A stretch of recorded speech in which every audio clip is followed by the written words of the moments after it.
Eh bien, salut à toutes et à tous, c'est Maxou, j'espère que vous allez bien, moi ça va nickel, je vous retrouve pour une nouvelle vidéo. Donc cette vidéo va être un tuto comment créer votre deck sur Clash Royale. Alors, vous voyez que je suis niveau 8, j'ai quand même un petit peu d'expérience. Je suis pas non plus hyper balèze, mais j'ai quand même un minimum d'expérience pour vous conseiller comment faire votre deck. Donc cette vidéo va se résumer en 3 grandes parties. Donc la première partie, donc ça va être l'équilibre des cartes, ensuite ça va être les combos à utiliser, donc il y a certaines cartes qui ne seront pas du tout compatibles avec d'autres, alors que d'autres iront super bien ensemble, et donc ça pourra faire vraiment de gros dégâts. Et ensuite la troisième partie, donc ça va être l'équilibre de l'élixir. Voilà, donc je ne vous en dis pas plus, on se retrouve pour la première partie. Donc les gens, pour cette première partie, on va parler de l'équilibre des cartes. Donc tout simplement, il faudra des cartes offensives, défensives et des cartes qui seront entre les deux. Ensuite, il faudra aussi des cartes aériennes et des cartes terrestres pour pouvoir gérer un petit peu toutes les troupes. Donc tout simplement parce que si vous avez que de l'aérien, vous pourrez peut-être moins bien gérer certains types de cartes, ce sera votre point faible. Alors que si vous avez que des cartes terrestres, peut-être que vous pourrez moins bien gérer certains types de cartes. Alors au niveau des troupes, des cartes défensives, donc pas forcément des troupes, ça peut être surtout des bâtiments. Alors, déjà il y a forcément les bâtiments défensifs, comme la Tesla, mais encore la tour de bombe, alors l'Arc X qui est plutôt défensif et offensif. Il y a aussi le mortier, la TDE, vraiment qui sont plutôt pas mal niveau défense. Je crois que c'est tout. Alors il y a aussi la pierre tombale, donc moi j'appelle la tombstone, parce que moi quand j'ai commencé à jouer à Clash Royale, le jeu était en anglais, du coup j'ai un petit peu pris mes marques sur le jeu en anglais. Tout simplement la tombstone qui va servir à, par exemple, quand un prince arrive, vous posez votre tombstone et elle sera donc si vous, je sais pas si vous savez, alors je vais vous expliquer. Quand la tombstone meurt, enfin quand elle a plus de vie, 4 squelettes spawn. Du coup, déjà quand vous posez la tombstone, il y a 2 squelettes qui vont sortir. Ensuite, ça va faire 4 squelettes. Et vu que le prince il ne fait pas des dégâts de zone, et ben, il va se faire avoir tout simplement. Voilà. Donc au niveau des cartes défensives, il n'y a que ça. Ensuite, on va passer aux cartes semi-offensives et semi-défensives. Alors, le prince est pour moi, le sorcier, pardon, est pour moi la meilleure carte offensive et défensive, tout simplement parce que elle fait des dégâts de zone et derrière un tank, elle fait très bien le taf. Donc les tanks, on reparlera ça dans les combos dans la deuxième partie. Sinon, vraiment le prince, le sorcier, pardon, je sais pas ce que j'ai à dire, le prince, mon dieu. Le sorcier, vraiment, il est très bien, il joue très bien son rôle. Bon, il coûte 5, le sorcier de glace est peut-être mieux, je ne sais pas, je ne l'ai pas, je n'ai jamais testé. En tout cas, j'ai déjà joué contre, pardon, et il est plutôt pas mal. Ensuite, au niveau des cartes offensives et défensives. Donc à mon avis il y aura également donc le sorcier de glace que je n'ai pas, mais il fait plutôt bien le taf. Il y aura également le baby dragon, tout simplement pareil, en fait c'est toujours les mêmes critères, ils font des dégâts de zone. Le baby dragon a quand même un petit peu plus de life que le sorcier.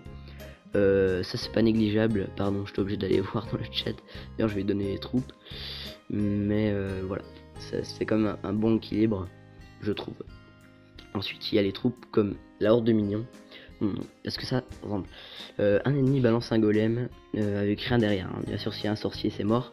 Mais s'il n'y a rien derrière, vous allez balancer votre horde de minions.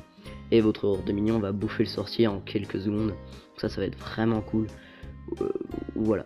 Et au niveau de l'attaque, pareil, ça peut vraiment taper beaucoup de dégâts.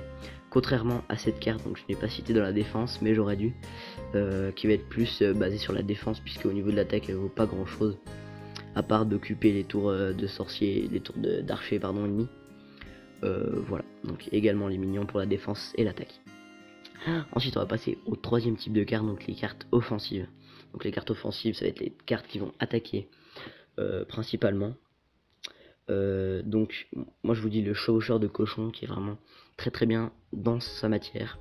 Ensuite il y a le ballon, le géant et le PK. Vraiment ça va être plutôt des cartes pas mal offensives qui vont faire pas mal de dégâts et qui pourront quand même assez bien faire des dégâts et avoir quand même un minimum de vie pour pouvoir taper une ou deux fois dans la tour. Donc par exemple le ballon, si vous arrivez à le faire taper 2 fois, ça fait 1200 PV, c'est quand même assez énorme. C'est vraiment très très cool. Alors ensuite on va directement passer à la combo, donc on se retrouve juste après. Alors les combos, qu'est-ce que c'est? Donc les combos, ça va être tout simplement le fait de fusionner, enfin de poser 2 troupes en même temps et de faire d'essayer de détruire une tour ou l'HDB. Alors je vais vous donner un exemple. Alors dans mon 3ème deck, or ça va être un deck combo tout simplement parce que il y a le golem et je mets le sorcier derrière, donc ça fait vraiment un gros carnage. Si vous voulez, le golem qui a beaucoup de vie va passer et le sorcier donc qui va être derrière pour neutraliser donc les troupes qui voudraient tuer le golem, et en même temps une fois que le golem aura atteint la tour, et ben, le sorcier pourra taper la tour lui aussi, et là ça va faire vraiment beaucoup de dégâts. Ensuite, donc si vous n'avez pas le golem mais que vous êtes encore une petite arène, vous pouvez également utiliser le géant ainsi que le géant squelette ou même le PK. C'est vraiment des tanks, et après vous pouvez mettre diverses choses derrière. Donc par exemple si vous n'avez pas le sorcier, vous pouvez mettre un bombeur, ou vous pouvez mettre une mousquetaire, ou vraiment vous pouvez mettre plein de choses vraiment. Du moment qu'il y a un tank et quelque chose derrière, donc il va faire le taf, parce que le golem malheureusement, enfin heureusement tant mieux, parce que il focus que les tours et il focus pas les troupes que l'ennemi va poser, donc ça va être vraiment un avantage puisque déjà il est lent. Alors s'il focuserait les troupes ennemies, je ne vous raconte pas comme ça serait très chiant. Donc voilà, on va passer à la 3ème partie qui va être l'élixir. Donc les amis, on se retrouve pour cette 3ème partie qui va être la gestion de l'élixir et l'équilibre de l'élixir. Donc je vais vous expliquer tout simplement pourquoi il faut avoir un équilibre et pourquoi il faut être entre temps et temps. Alors déjà, pourquoi il faut avoir un équilibre? Tout simplement parce que si vous avez que des cartes qui coûtent 5, 6, par exemple vous posez un PK, et bien vous ne pourrez pas défendre. Par exemple si on voit un prince à gauche, ou un sorcier ou un cochon ou n'importe quelle troupe, vous ne pourrez pas défendre car vous n'aurez pas de cartes assez rapidement. Donc justement en fait c'est moi en cartes qui coûtent peu cher, donc moi j'utilise beaucoup les gobelins, tout simplement parce que les gobelins ils coûtent que 2, ils sont plutôt bien, et au niveau de la défense ils sont quand même assez utiles, ainsi que la horde mignon, toutes les petites troupes, vraiment il en faut parce que ça va être vraiment indispensable pour l'équilibre. Comme ça vous pourrez défendre, attaquer et bien gérer justement votre élixir, car sinon vous allez vraiment beaucoup galérer, je vais dire très vous emmerder, mais bref voilà, vous allez vraiment beaucoup galérer, et ça va être vraiment chaud de gérer votre deck. Car vous n'aurez pas beaucoup de cartes et pas beaucoup de possibilités de poser vos cartes, puisque chaque fois que vous allez poser sera pour défendre, car l'ennemi va vite comprendre que votre deck il coûte cher, et là il va bombarder des deux côtés, vous n'allez pas pouvoir défendre, vous allez vous prendre une bastos. Et ensuite alors on va parler donc de l'élixir. Pourquoi il faut être entre quoi et quoi?